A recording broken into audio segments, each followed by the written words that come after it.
This guy is out here doing the hard work, the journalism that keeps dying every day a little more, resources evaporating, fighting the good fight. He's an investigative reporter at the New York Times. He's the co-author of the book The Fixers, The Bottom Feeders, Crooked Lawyers, Gossip Mongers, and Porn Stars Who Created the 45th President. He's the one who first broke the Stormy Daniels story in 2018, back when he worked for the Wall Street Journal. He won the Pulitzer Prize for that reporting, and he joins us now. Thank you, Michael Rothfeld, for being on with us. Let's start here. Go back. Take us back to when Donald Trump and Stormy Daniels, they first start hooking up. I believe that you're the first one to report that he used to call her Honey Bunch. I'm not sure if we were, but I do want to, before we go into that, say I didn't do all that alone.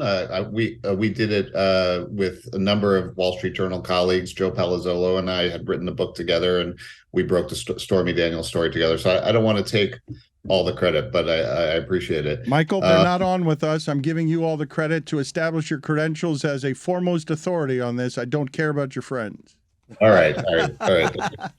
That's fair. I honestly am not sure about the Honey Bunch. I know that she said that in an interview that she did in 2011, which never ran until after we broke the Stormy Daniels story. So I think that came out shortly after we reported about the hush money. That interview got published by In Touch magazine, and she revealed a lot of the details of her alleged sexual escapade with Donald Trump. What are the details from what you've heard this week and the 34 felonies, the indictment? What were the details you did not know, surprised you, interesting, shocking? I have to be honest with you. There wasn't a lot that surprised me because a lot of this we reported. I mean, there were 3 hush money agreements that the Manhattan DA, Alvin Bragg, said occurred in the 2016 presidential election. There was the Stormy Daniels one. There was Karen McDougal, the Playboy model, who also said she slept with Trump and, in fact, sometimes slept in Melania's bed when she was at Trump Tower. She was paid off by the National Enquirer. And then there was a former Trump Tower doorman who was going around with a story that Trump had a love child. And the National Enquirer paid him $30,000 not to tell anyone about that. It turned out, that wasn't a true story as far as we know, but he got paid anyway just to keep him quiet. Take me through how this worked with the National Enquirer and the killing of stories. Sure. As we had reported, this is known as catch and kill. And where basically you catch stories, you can buy them, and then you kill them, you bottle them up, you suppress them for your friends. This is something that David Pecker, who ran the National Enquirer and was a longtime friend of Trump's, used to fly down to Mar-a-Lago or to Florida on Trump's plane and catch rides home. He killed stories for a number of his friends, like celebrities and powerful people. And including Arnold Schwarzenegger. When he was running for governor of California, Schwarzenegger was doing Muscle magazine stuff for his same company, and he killed stories of affairs with women that Arnold Schwarzenegger had. So that's basically what happened during the beginning of the campaign that Trump was running in 2015.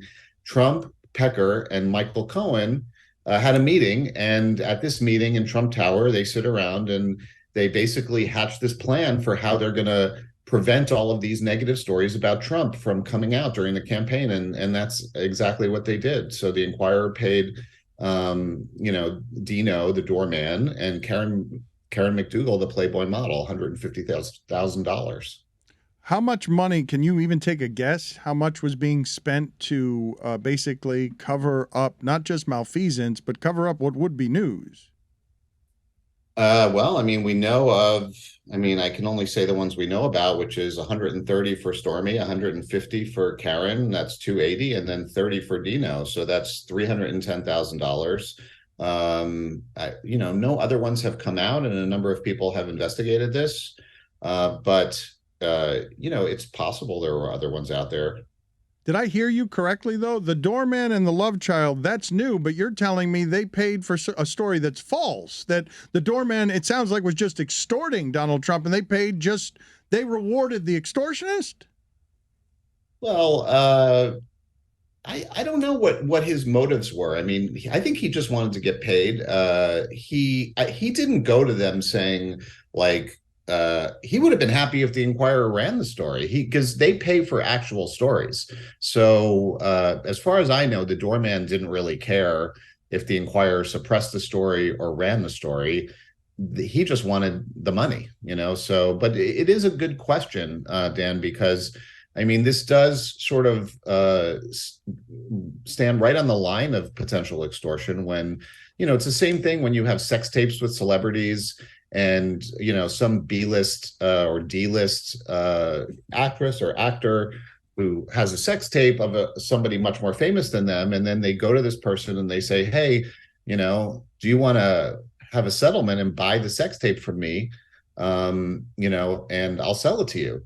You know, there is a way to do that without it legally being extortion, but it is very, very close to the line. What's the stuff here that skeeves you out in your book? The fixers, the bottom feeders, crooked lawyers, gossip mongers, and porn stars who created the 45th president? Well, we didn't even print some of the skeeviest stuff, but I mean, Donald Trump would say to Karen McDougal, a lot of it was from Karen McDougal. She took really good notes about her relationship with Donald Trump. And she actually had a calendar where she would mark down the initials of men that she slept with during this period of time. And she'd write, you know, on a particular day, if she had sex with them, she would put their initials in the calendar. And she said, like, Donald Trump once asked her to have a threesome. She said, as I told you, she slept in Melania's bed. And one time he said, I really want to make you pregnant. So just weird stuff like that. And, you know, Stormy Daniels, you might have heard compared, you know, she spoke about Trump's penis and compared it to like a toadstool. So things like that you might not necessarily want to know about. But, you know, we learned all about it during the reporting of our book. When you said there was some stuff, the skeeviest stuff that didn't make the book, it's because the lawyers vetting it said you can't do this? You couldn't vet? Oh, I mean, we just didn't want to, you know, I mean, it's a pretty sensational topic. And, you know, I mean, you know, we didn't want it to really, I mean, there's just certain things that, in fact, I honestly don't even remember some of that stuff, but I know we didn't use some of the, you know, the most sort of lurid details. I can tell you one other story if you want. Yes. So we had a story, and this was sort of on the whole National Enquirer catch and kill type thing. So they were following around Tiger Woods when Tiger Woods had all his mistresses, and there was this story where Tiger was having an affair with this woman, and they met, I believe, outside her restaurant, and he picked her up and they went into this field, and his office was locked. They couldn't get into his office. And so, you know, they drive out into the field in his car, and the woman has her period. So she takes out her tampon and drops it on the ground, and then they have sex there, even though she is on her period. And they leave the tampon there, and this National Enquirer reporter is like investigating this and finds the tampon in a field and recovers it and puts it in a plastic bag and then keeps it in the freezer. And then David Pecker basically makes a deal to trade the tampon for like Tiger Woods to like do an interview with them, which is, you know, that sort of gives you some insight into the types of things that go on.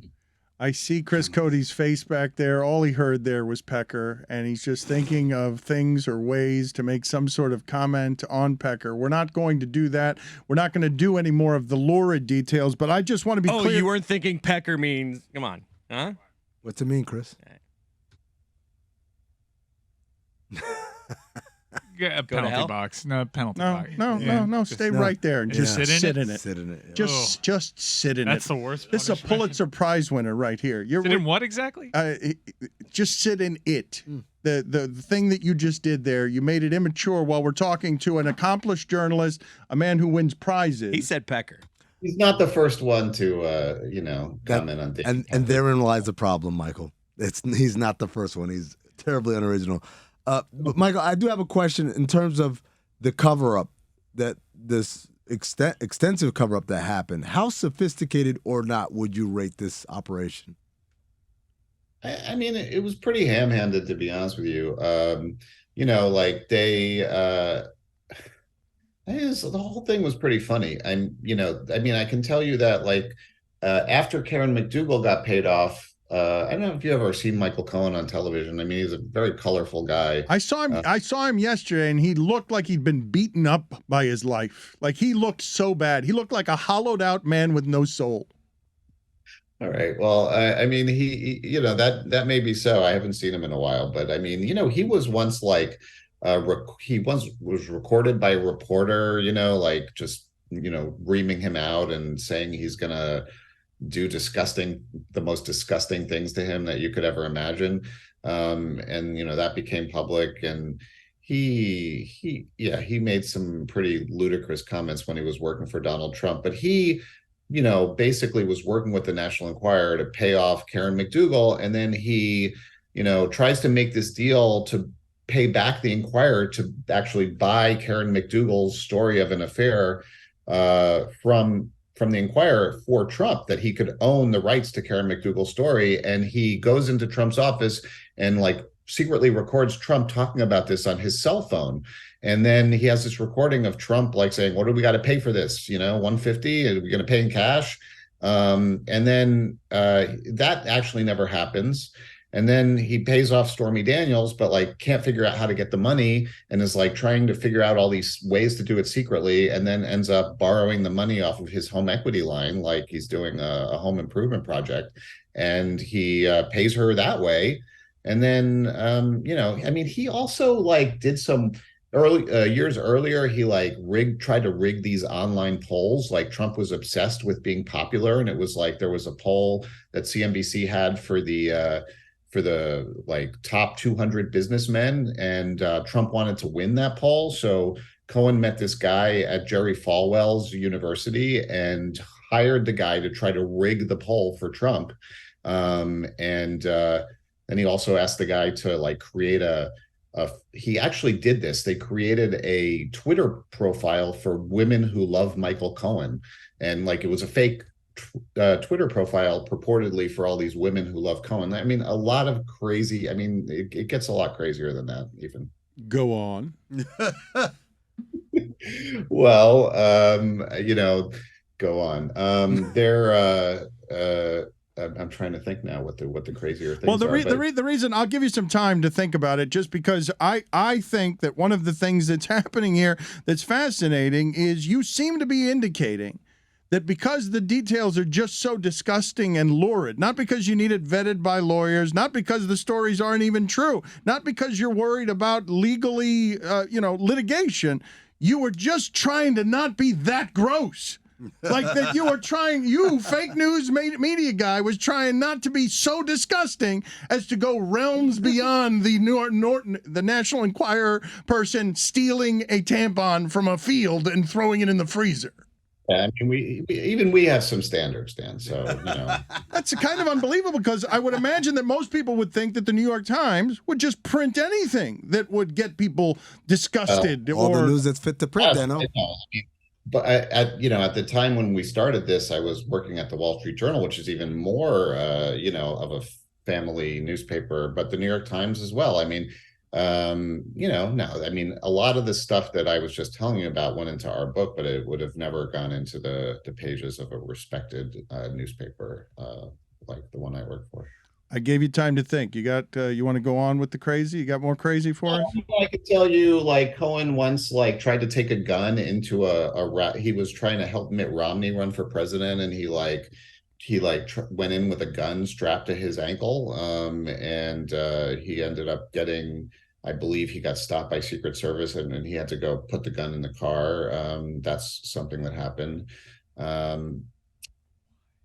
The hell? Why? The hell? Why is the lawyer behaving this way? Because this is exactly the lawyer that Trump would have. Yeah, he was the fixer. I mean, he was threatening Stormy Daniels back in 2011. You know, this whole episode with her and Trump happened in 2006. And, you know, then when Trump was making noise about running for president in 2011 against Obama, when he launched the birther, the birther stuff, he didn't launch it, but he certainly embraced it. Cohen was working with him then. And Stormy Daniels was trying to sell her story then, and Cohen just called them up and threatened them and the magazine, and they didn't publish it.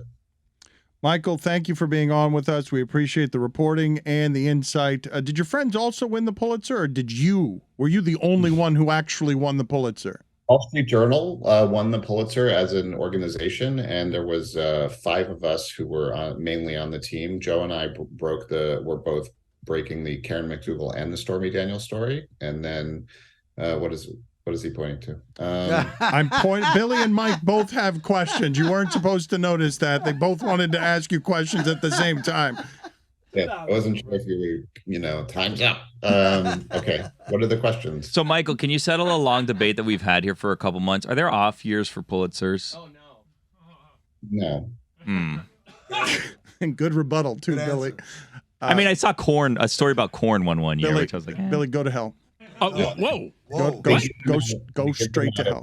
Say hi to our brother. I'd like to concede more of my time to Billy, actually, if it pleases the court. Michael, thank you for being on with us. We appreciate it. Mike, you've done additional reporting on Lionel Messi, the biggest star in sports internationally.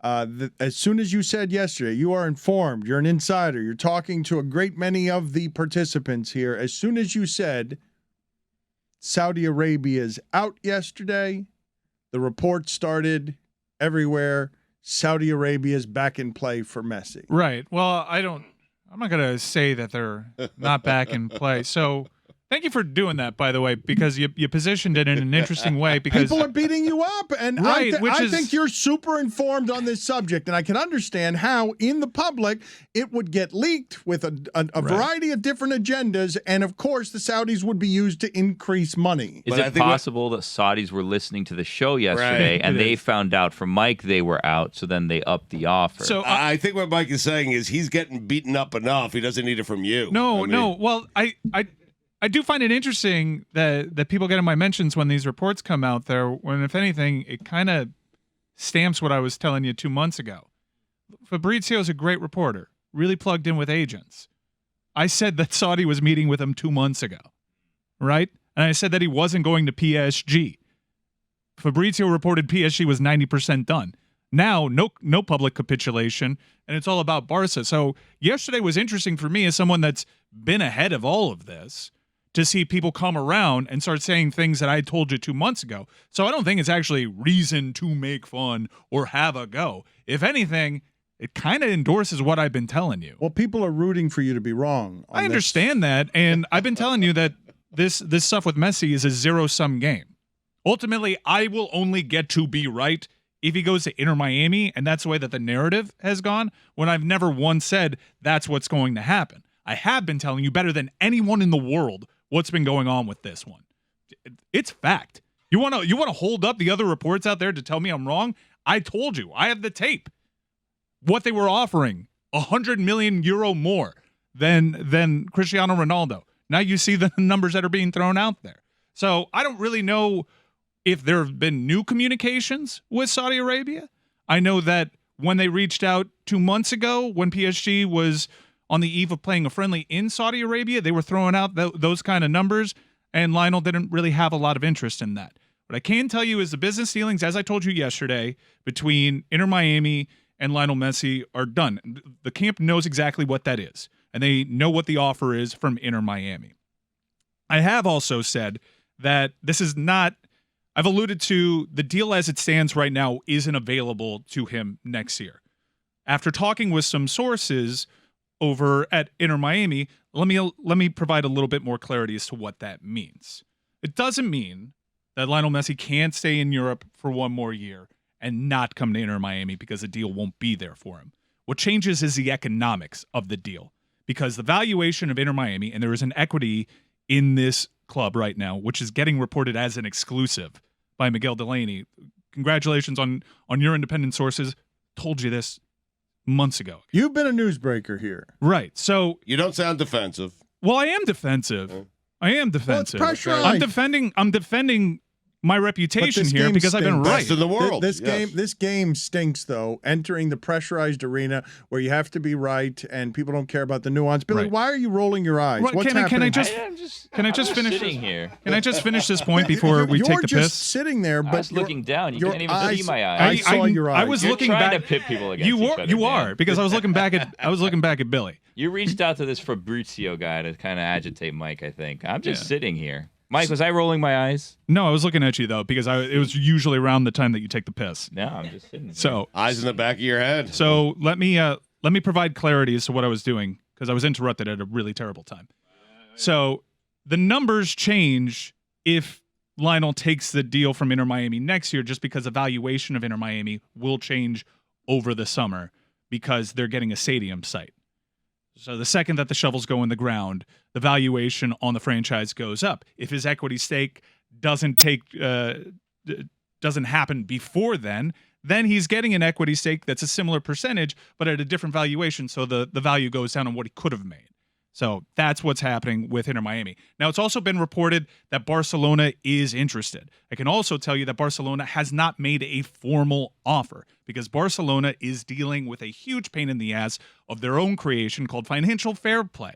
And they're trying to figure out how they can do this. However, there has been communication with Barcelona through back channels. Their manager used to play with Lionel Messi. However, there's still back channeling with a player on Barcelona from Barcelona themselves and even Inter Miami, Sergio Busquets, who I told you has a deal in place with Inter Miami. Everyone's trying to get a better idea of where Lionel's head is at. There's an offer, a standing offer, business dealings already negotiated with Inter Miami that he can take. The Saudi number has been out there for a long time. PSG is already starting to do the PR spin on we can't afford him. You left us. We'll break up with you. You're not going to break up with us. We knew that was going to happen. He's been booed at home. It doesn't appear like he's going back to PSG. What's hanging over this is Barcelona. He's a club legend. Does he want to be managed by his former teammate, a player that he loves in Xavi? Does he want to do it one more time over at Barcelona and revisit the Inter Miami deal that'll still be there, but it won't be nearly as valuable? And that's where we're at right now. Inter Miami would have loved a decision yesterday. They're starting to get antsy because they don't have a plan B when it comes to this year. They don't have a number 10. The designated, basically their team is what it is. Such a Miami swing. So all it's or a nothing. high it's a high risk unbelievable. maneuver. It's like it's getting messy.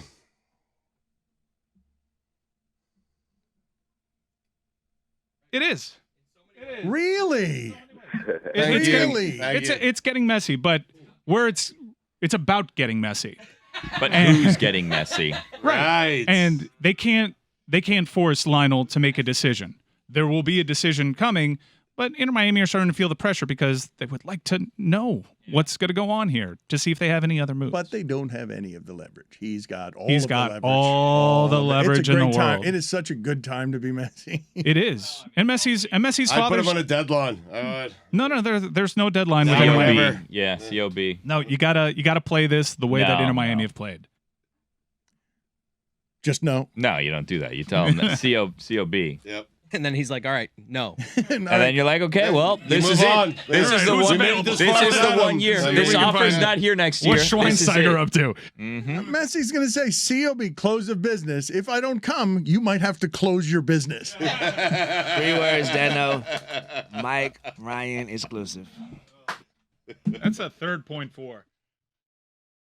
We've been talking a lot over the last couple of days, and I don't know if we're as informed as we need to be, although we're finding it fascinating what's happening with WWE, a $9 billion company. But Abraham Josephine Riesman is an authority here, longtime staffer at New York Magazine, and the author of a new book. It's been getting great reviews, Ringmaster, Vince McMahon, and the Unmaking of America. Josie, thank you for joining us. How long were you working on this book? What was the impetus for wanting to do the book?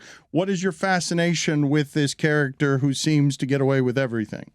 Sure. So I was a huge wrestling fan from like 13 to 16 and a half. And that's a short period of time in adult years, but as I think anyone who's been 13 to 16 and a half can tell you, whatever culture you're consuming then has a big impact on you. And I was a very addictive watcher of the World Wrestling Federation, as it was known back then. Now it's WWE. And that affection for the art form and that fascination with Vince McMahon that I developed while watching in those 3.5 years was tremendously influential on me. And that said, I went about 20 years without watching wrestling. So in February of 2020, a couple weeks before lockdowns, I was just discussing with my wonderful spouse, the editor and journalist S.I. Rosenbaum, what I should do for my next book. And the topic of Vince came up.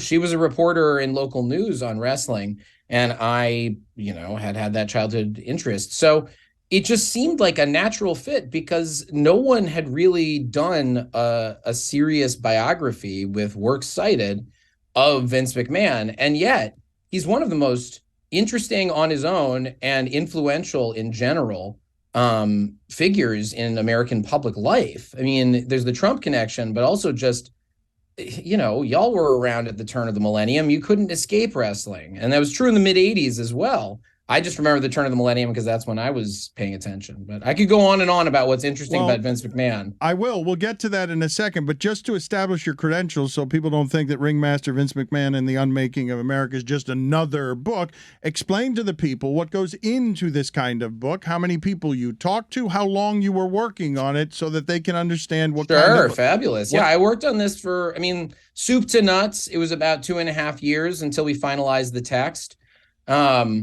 And I talked to a lot of people. I talked to more than 150 people for this. And that's just the people I talked to myself, as opposed to reading archival interviews. Went through all kinds of documentation from genealogy to financial records, everything I could find, and put together what I hope is a pretty vivid picture of Vince McMahon up to a certain chronological point. I will fully confess, Vince had too much life to fit into a book at the word count that I was contracted for. We wanted it to be an excessively long book. And Vince has had one of the most eventful existences that you can possibly imagine. So this one, the core narrative ends in 1999. That does not mean that you are not getting a rich taste of Vince McMahon and the influence he's had. I do think it's a self-contained story. You can read this, and the way I frame it is, if you wanted to put it in superhero terms, it's kind of McMahon Begins. This is the story of how we get this supreme emperor of professional wrestling and how he comes to sort of accept who he is and who he's going to be. And I hope someday to do a sequel where I can get from 99 up until wherever we're at. But for now, I hope people can read it and feel that they've been satisfied with a solid story. That's what I'm trying to do. Yesterday on the show, I had mentioned that I don't do a lot of this. I don't do a lot of character assassinating of people at microphones. But I did say of Vince McMahon summarily, just really awful, a really horrible person. Your thoughts as someone who is chronicling this more objectively? It's not a place for a biographer to pass blanket moral judgments, but let me put it this way. There's a pattern of accusations that have been made against Vince McMahon over the decades, and it paints a picture that's not very flattering. Over and over again, I talked to people or read people who had talked to other people saying that Vince had done harm to them. And it's usually in the form of trying to overpower them. Now, whether that's financially overpower them or legally overpower them or sexually and physically overpower them. I think Vince is really driven by a desire to be the top dog in any room. I don't think he likes having people who lord things over him. He's said that more than a few times. And he likes to be the one who does the lording over. And, it's not for me to say whether he's a good or bad person, but I think there are things he's done that a lot of people would find deeply objectionable. And then even more things he's been accused of that maybe haven't been proven, but are something that they start to add up and form a picture. Josie, why does it seem like Vince gets away with everything? there's a lot of reasons. One thing is he gets lucky a lot of times, but I think his killer app, if you want to use a buzz term, is he comes out and says, "Hey, I'm a bad guy and a liar." And then, that was his character. That was the character named Vince McMahon, well, Mr. McMahon, but we all knew that was he was playing this extrapolation of himself. That character constantly did horrible things and said, "You can't trust me." And now this is something that Vince is able to deploy either covertly or explicitly in all of his dealings. People just sort of look at him and go, well, I guess I'm used to him being a bad person. So these accusations don't surprise me, and they almost feel old hat. Therefore, what's the point in getting upset about them? Or maybe it's like, oh, Vince, you did it again. But whenever you're saying something like you did it again, excuse me. Yes. Whenever you're saying, you. oh, Gesundheit. look, you did it Gesundheit. again, that's the same as saying, well, I don't really care anymore, Who is he? Like, Who is he? Yeah, from your perspective, like with all your research, the people you've spoken to, who is Vince McMahon? Vince McMahon is the son of Vincent James McMahon. That's the way I would define it. I think the big missing factor in a lot of narratives about Vince, the huge missing factor, is his relationship with his biological father. Also his stepfather, Leo Lupton, who was, by all accounts, very physically abusive. But the more consequential individual in Vince's life, the one who comes to really define who he is his dad, Vincent James McMahon, often known as Vince Sr. Vince Sr. was a wrestling promoter, as was his father, who'd started the company. And Vince Sr. was wealthy and powerful and ruthless. And Vince didn't know him for the first 12 years of his life. Vince had Vince Sr. had abandoned his wife and kids. Vince had no knowledge or information or relationship when it came to Vince Sr. Then he meets his dad at 12, and wrestling, something he'd never previously expressed an interest in, suddenly becomes his obsession, and it's never stopped being his obsession. So you have that, but then also you just have this deep insecurity with the fact that his father was never nice to him. His father was never nice to him. He loves his father, at least says that, constantly talks about how great a man he was and how much of an inspiration he was. But every story he tells about Vince Sr. is a story of him being disappointed in Vince, or being mad at Vince, or trying to stop Vince.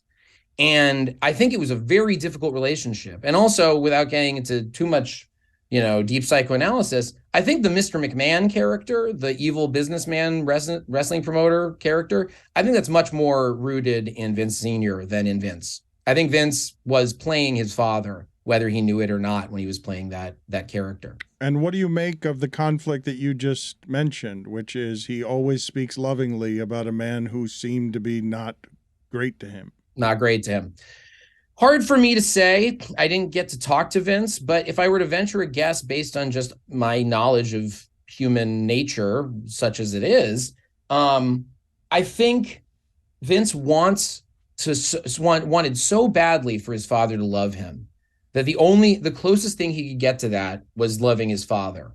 Even if that love wasn't requited, I think it's so important to him to have that connection that he didn't have for the first 12 years, that it would be unthinkable for him to admit, at least in public, but possibly in private, that he actually has resentments towards his father. I think that would be very hard for him, because his relationship with his father and his emulation of his father is in a lot of ways the foundation of his success.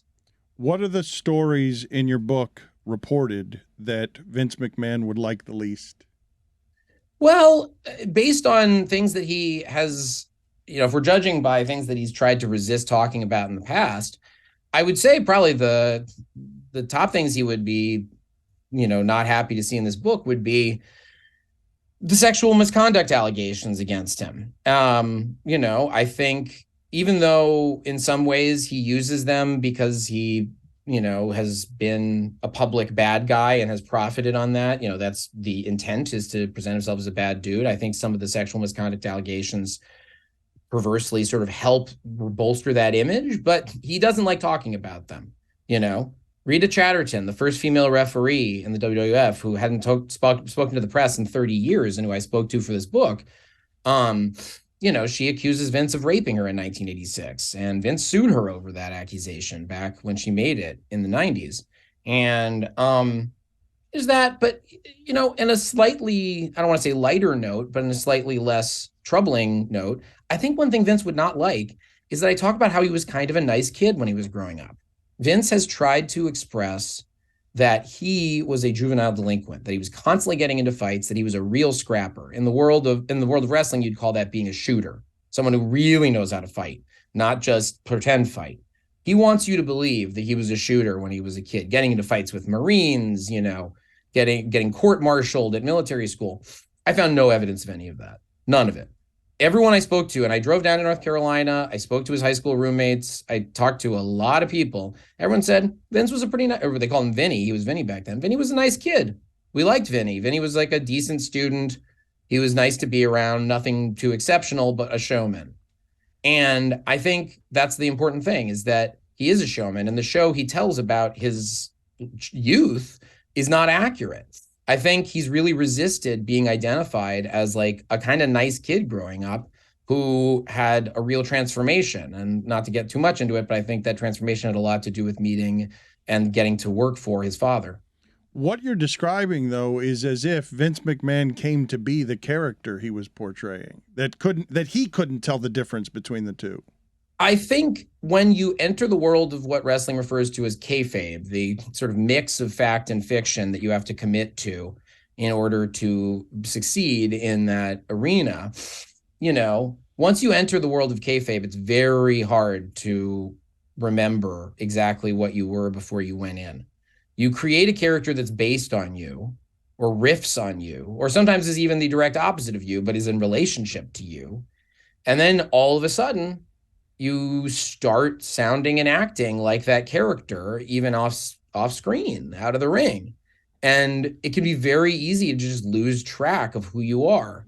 It sounds like, how could you forget who you are? How could you not know what's fact and fiction? Well, a lot of us, in fact, all of us, live with things that are balances of fact and fiction all the time, and they can be beautiful. Religion or belief in the human spirit, belief that the future will be better. These can be things that really motivate you, but they're beliefs, and they're, often semi-irrational, and they govern our lives. And one of those semi-irrational things can be your sense of identity, Now, I'm sorry, I'm getting too philosophical and heady here, but I think that's the only way I can answer this is that. why your book has gotten great reviews, and also you tied it to Trump, and quickly, because we are out of time here. Yeah, sure. Just what is the link to the powerful white men in America who can be corrupt and be awful and still succeed at the end, no matter the level of scandal and shame?